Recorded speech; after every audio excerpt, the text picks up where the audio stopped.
Honorable guest, Mr. S. Mohan. Sir completed BSc with first class in 1977 from Loyola College of Madras University. In 1979, he completed MA Social Work with first class distinction from Loyola College of Madras University. He was a gold medalist. In 1981, he completed BGL General Laws from Madras Law College of Madras University. Sir has around 3 decades of rich and varied experience. He has handled diverse assignments in his tenure as consultant, research fellow, trainer, manager, and head responsible for human resources.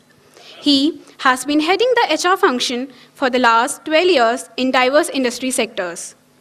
Currently, Sir is Vice President HR of Ballapur Industry Limited.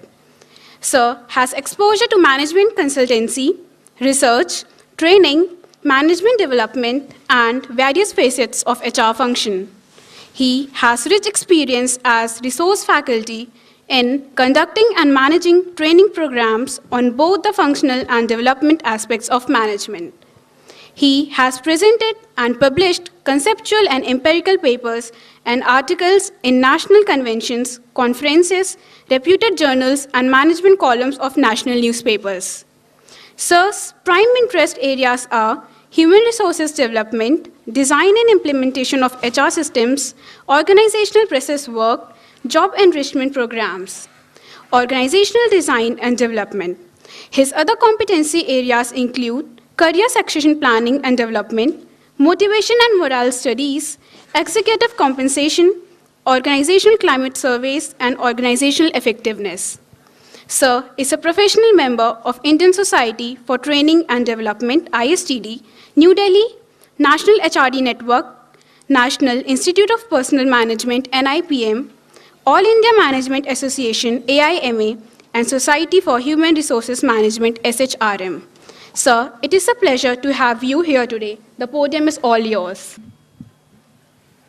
Good morning, ladies and gentlemen. It's a pleasure being in your midst. Today's event is much more special to me because I'm associated with Balaji Society, and I'm seeing this society grow in the last decade and a half. It's more special for me in the sense that I used to work here in Pune for about 5 years. And in the last 5 years where I was here, I used to come and teach in the weekends, so to that extent, it's special. And I find this institution growing from the last decade and a half I've seen, from a very modest beginning to establish itself under the able leadership of Professor Bala to the current position of being in the top 20 management schools here in India, right? So it's a good achievement.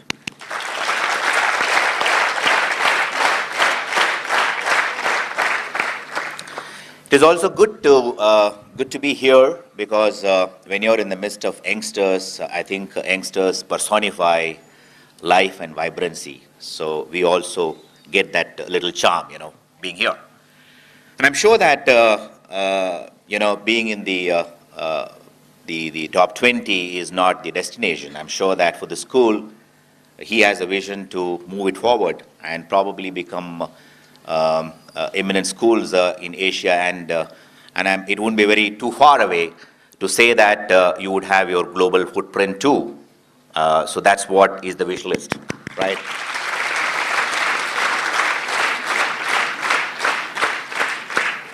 I think HR meets are also a good opportunity and occasion for the corporate leaders to come here and be associated with institutions like this.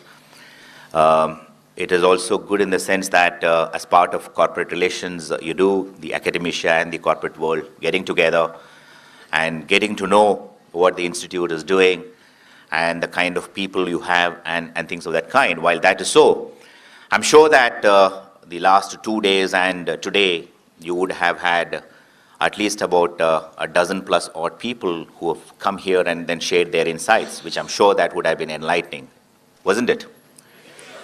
And I'm sure that you have half a dozen people scheduled for today too, right? So apart from the 2 years what you've slogged and done and then got enriched through this education, I'm sure these insights also would help you in your own kind of career, what you look forward to. So what I'm going to do is going with the kind of the theme what has been given for this entire HR meet, to look at the kind of challenges in the changing business environment. So I put some thoughts together which I thought could make sense to all of you. And I have made it more generic, and wherever I think is possible, I will elucidate with some examples and day-to-day issues what you have, which will add value to what I'm going to say. So that's what I intend doing. And stop me wherever you want to, and you have any questions and things of that kind, we can do that. And let it not be a kind of a one-way traffic. I think it's always good to have interactive platform in an event like this. Am I right? Good. All right. So what I intend doing, I think the way I would like to move forward with my session agenda is into four aspects. I would look at the mega trends, what we have, we are going through in the 21st century, which would be the kind of eye-opener for us to know not only where we are today and what we can look forward to tomorrow and what is going to follow. So that's about 20 mega trends I thought I'll just expose you to. And going on from the mega trends, I'd like to look at a framework for looking at the business challenges. And from the business challenges, we thought we will look at some of the nuts and bolts of the business challenges. And having looked at the nuts and bolts, and what are the implications and actions? So that's how I propose to cover the entire session, what we have, ladies and gentlemen. All right? So let's go forward. When we look at the mega trends, what we find, I think, is more affluence, better disposable incomes, what people have today. We have greater education and better awareness levels. We have greater concern for social equality. We have fragmented households, nuclear families, and few children. And there is also an increasing realization for quality of life and work-life balance. Going on further, more focus on happiness. I think that seems to be the kind of the broad running theme for the society. And associated with the better healthcare facilities and what we have today, obviously the longevity and health orientation, and of course associated with that is the aging population, at least in the developed countries. So we have, from what we have as a fact to fit, that is health consciousness and well-being. That is some to say. Moving forward, more greater realization for gender balance. If you see in my industry too, we have a very male-focused environment, and we also consciously trying to, change that equation. And so gender balance and more feminized corporate world we can expect, which means women empowerment. And I'm very pleased to see here that we have almost 50-50, if I'm right, looking at the kind of population here. So that's good to hear. That's good to see.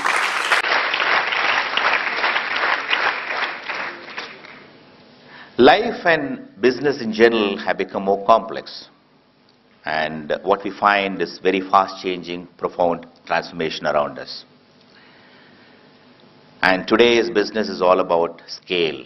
What they say, Professor Ramcharan says that it is velocity, what matters today.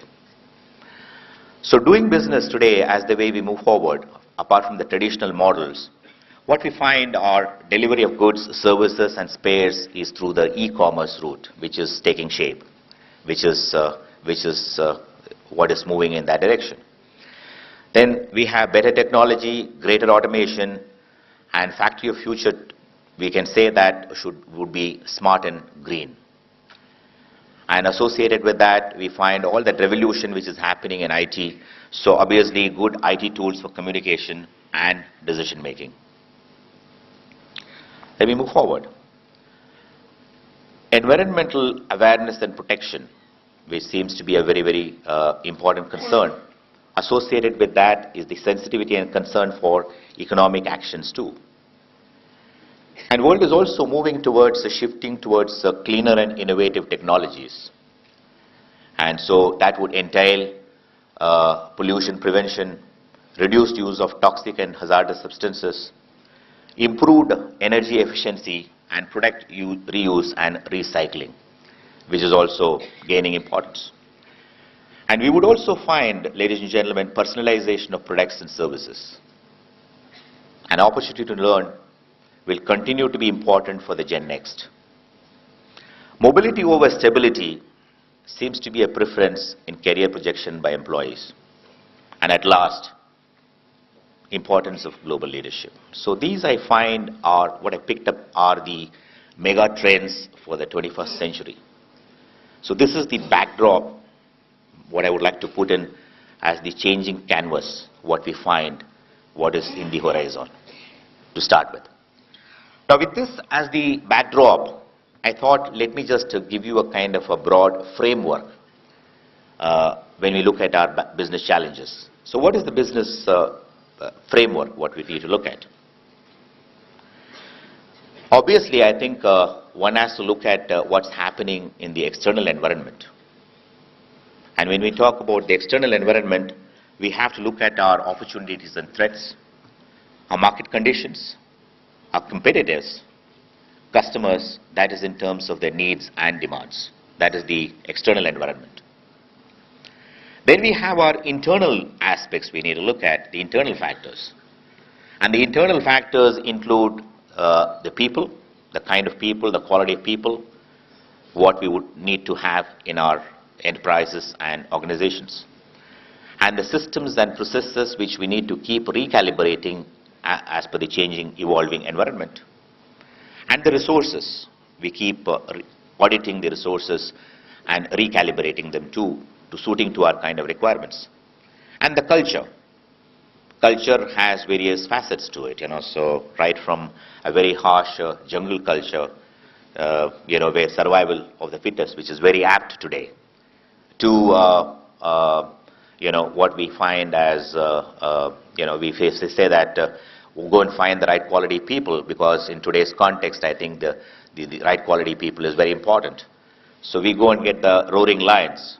And what we find is that the roaring lions get accommodated in the organizations, and you don't have the right structures to support that. And what has happened is from jungle culture, we move to a zoo culture. So when we find, I think people, you go to these people and then ask them for a decision, they throw their hands and say that go upward, so it gets escalated up. So you have a roaring lion under captivity. It shouldn't happen that way. So we have zoo culture. Then in some environments, we have what we call it as mercenary culture. You have people working on gunpoint, and people join in, and they say that, fine, these are your targets, go and make a kill. If you don't, then we will make a kill, I will kill you. So we have a mercenary culture. Then we have a circus culture, which I think what we desire. I'm sure that in a circus, I'm sure you've seen a trapeze artist, isn't it? The people who move from one bar to the other, and there is always a human chain, so no one wonders that whether if anybody's hand is going to be there when I'm going to leave the bar and move on, and there is another hand catching you. And so it links up and it goes to the other side. We say, wow, what a performance. So we have all these features which are there part of culture. I think in today's evolving environment, we need to see how we move towards the collaborative circus culture, what we all desire, which is a professional culture. Then we have, ladies and gentlemen, the last bit, which is the technology. So obviously, I think business environment is continuously changing and challenging. And change is something which is very, very constant today, isn't it? So that's the feature. And to remain competitive in the marketplace, it's imperative that we have to manage both the external and the internal environment absolutely rightly. So that's the kind of the broad overview. So that is probably insulating us a little bit from what is happening in the world. So managing not only domestically, but within the organization, the internal competition, which is a challenge for the leadership. And another thing, I think people require to be rewarded well if they have done a good performance. So I think aligning the performance systems to the reward system, which is a huge challenge, which I think the leadership can't be oblivious to that, which they have to get into it. Training and empowering employees to act as per the situational requirement, and communicate critical problems without delay for rapid organizational response, because environment is changing so fast that people can't be just sitting quiet and be there in their own cool sphere. So that flavor, which is very important in today's context, which is becoming the need of the day. And the last one, social responsibilities, which I think are there in the horizon. So, ladies and gentlemen, 15 major items I picked up are the nuts and bolts, which I think we need to really look at it when we talk about the business challenges. Now, if we have all that, what is our implication and what actions we need to do? That's something I think would be there at the back of your mind. So let's look at some of them. Then I think after that, I'll tell you a couple of stories and then leave the house open for question and answers. That's what I intend doing. All right. So the significant implications, what do we have? So with this backdrop, whatever I've said, I think better understanding of cultures around the world is very important for operating a global enterprise. Do you agree? Which is very important as the way we are moving, and the Indian enterprises are also venturing into as global enterprises, which I think this is very important to look at. Focus on more skilled and higher educated talent pool. So we can't carry the old mind and old skill sets what we have in a global enterprise. Programs and strategy to balance home and work, which I think today work is taking most part of your time. And many say that life is an extension of work, which is terrible. But that's the fact for most people. So life shouldn't be an extension of work. In fact, work should be part of life. So that's the way it is. And so obviously that balance, how we put it in the workplace is one issue which companies and organizations need to address. Embrace best practices to excel in this global competitive environment. Obviously, the people the survival of the fittest is the basic principle. If that is so, you have to embrace best practices to excel in business, and that's how you attract and retain the talent. Effective handling of downsizing with all these things which are happening. So obviously, I think how do you manage these downsizing or cutting the fat and managing the retrenched employees, and what do you do with them? So those are issues which I think companies are grappled with. More autonomy and freedom at work for employees, which I think is anybody's expectation. Dealing with diverse workforce and directing them towards a common purpose, particularly when you have different nationalities coming together. Even in India, when we have people from different states getting together, we have issues in terms of alignment. So when you have a transnational workforce, so it makes it much more compelling. Managing the requirements of the workplace, ladies and gentlemen, to the kind of developments what are happening and the needs and expectations of the people. So the requirements of today's workplace, if you are a HR guy or you are a organizational leader, design and layout of office and meeting areas, which is very important. Develop better systems thinking capability in people, so which means in terms of creating business models, processes and products and services to minimize today's complexity. Need to develop a robust problem-solving capability in people. So many a times we say that intelligence is very important. So intelligence is good. Intelligence comes out of education and exposure and basic general awareness level. But important is that people say that not intelligence, but intellect is very important. And what is intellect? Intellect is application of intelligence. So problem-solving capability is very important to look at from outside in as a perspective, and then how do you connect the various things together and have a scenario thinking, which is in terms of the impact of whatever decisions or problems which you have, which is very important for us to look at, to have a holistic view of problem-solving capability in people. Create learning networks for employees to be competent and employable. So no more today we are talking in terms of lifetime employment. People have to be employable to keep their jobs. So that's something which how the focus on human resource development is much more relevant in today's context. Increase innovation, more efficient products and services, because you just can't. I think history tells us that many successful organizations have gone out of business because they could not cultivate or sponsor and move forward on innovation. And we have enough examples on that. Cut bureaucracy. I think Gurcharan Das wrote this book, India Grows at Night. When politicians are asleep, I think India grows well, right? So cut bureaucracy and improve governance, very important, and improve work culture. I think when we talk about India, we can talk in the work culture. We have this typical chalta hai attitude. When we say 9, 9 is not 9, 9 could be 10, 9 could be 11, and we'll be lucky if 9 is or 10 is today or 11 is today. And some people look at it, it's 10 and 11 tomorrow, right? So we promise and we don't deliver. And what we say and what we do there's a world of difference. So we need to cut all that crap and then get into performance and excellence orientation, accountability with responsibility, and credibility and commitment. Improve speed, responsiveness, and customer orientation. That is, I think, is the basic pillar in today's context of what is relevant in business context. Sustained leadership. I think we need to have cost leadership, price leadership, quality leadership, products and services, leadership in all these fronts. I think how do we sustain, which is very, very relevant and important, and contain costs and improve profitability.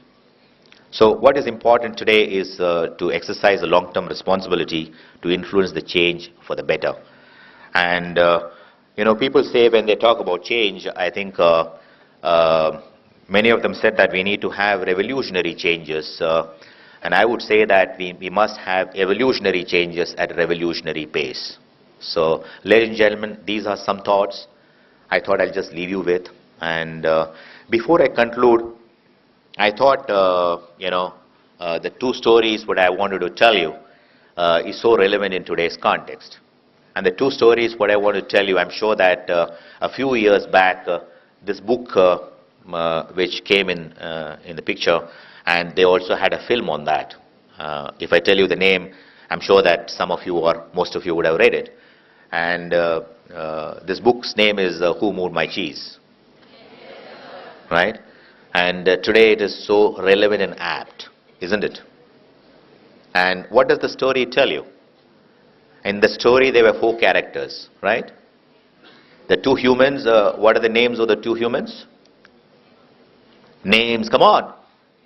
Names of the 2 humans who were there part of that story.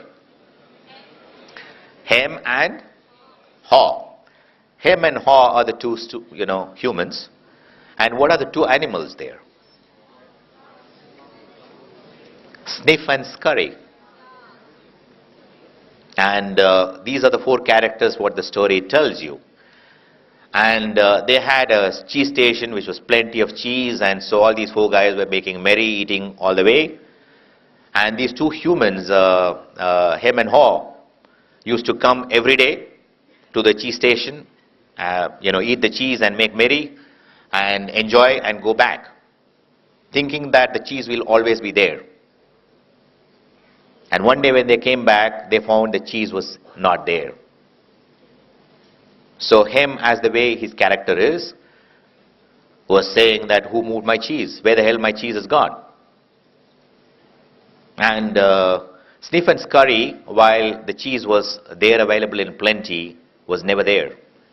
They went on exploration to find out what is the next cheese station which they would like to get into. So Haw put up with Hem for some time, when every day they would come to the cheese station and find there's no cheese, and this guy will say, who moved my cheese? And keep saying that and going nowhere. And then go back empty, with empty stomach. And then after putting up with Hem, Haw said, I'm not going to live with this guy for some time. I'm going to move out. So he started his exploration. He went out, he started exploring. And he wasn't successful. He was struggling. But at least he was happy that he was making his effort. Then ultimately in his exploration, sometimes he'll come back and with a little cheese, for himself, and he would also carry some in his pocket for his friend. He would give it to him, so he wouldn't take it. He said, "Who moved my cheese?" So he was in his own mindset. And ultimately, Hem left him and then went on as part of his exploration and hit a big cheese station. And look who he found. Those two animals, Sniff and Scurry, were there. So I think the people who are going to be winners are going to be the people who are not going to be sitting idle, who are going to be in their own conservative thinking, are the ones who are going to really step out, explore, and experience the world, which is what I think is today's context, which is required. That's one. The second story, ladies and gentlemen, I think all of you know that business environment is today not stable. All right? Very, very unstable, very, very chaotic, very, very complex, very, very uncertain, which is what we saw. Now, let me tell you, I think this is how I would like to end the story. Now, in a unstable, uncertain, chaotic environment, and what do? Do we have various choice options? I'm sure we have. Let's see, I think, this is a small snippet I would like to put in. So, my boss said, the three of us working together. So, he said, ladies and gentlemen, so this guy said, okay, fine. So, come over this evening for a cup of tea. I want to discuss something with you. So, he told three of us. So, I never wanted to go there. Because I said, what the hell is, so always work is expanding, and so I don't want to go there. I don't want to be there. So I was thinking in my mind that what kind of, how should I pull a fast one which will convince him? So I was trying to create some story and give a rationale because I didn't want to be there. So I was waiting for all the reasons, and unfortunately that day it started to rain heavily. It was pouring. And my car had gone for service, it never came back. Okay, so immediately I got the reason, So it was raining, I didn't have a car at my disposal. I'm a very disorganized fellow, I don't even keep an umbrella at home. So I made my reason, I said, okay, I'm going to give this goli to my boss. Why I shouldn't be there. So I sat at home, I told my wife, let's have some coffee and some pakoras so that enjoy the evening. Enjoyed the evening, and then I had the reason to say why I wasn't there. So I didn't go. My other colleague of mine, he is a poorer fellow than me. And he didn't have a car, and he didn't have an umbrella. He couldn't afford one, but he had good relationship with his neighbors. So he went to a neighbor, he borrowed an umbrella, and he reached there because he wanted to be there. All right?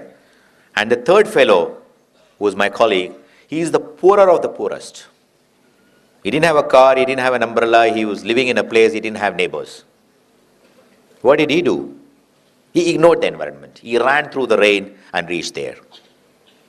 So, ladies and gentlemen, very, very unfavorable environment. All right? And all three of us took three different decision points. What did I do? I succumbed to the environment because I didn't want to be there. I gave some false reason, an excuse, and I didn't go, so I succumbed to the environment. What did the second fellow do? He influenced the environment. The environment was pouring like anything, so he influenced the environment. He borrowed an umbrella and he reached there. And the third fellow, what did he do? He ignored the environment. So what would be your choice option in today's context? You'll have to think about it. So, ladies and gentlemen, it's a pleasure to be here in your midst and giving you some aspects what I thought are relevant. And I wish you all a very, very great placement season.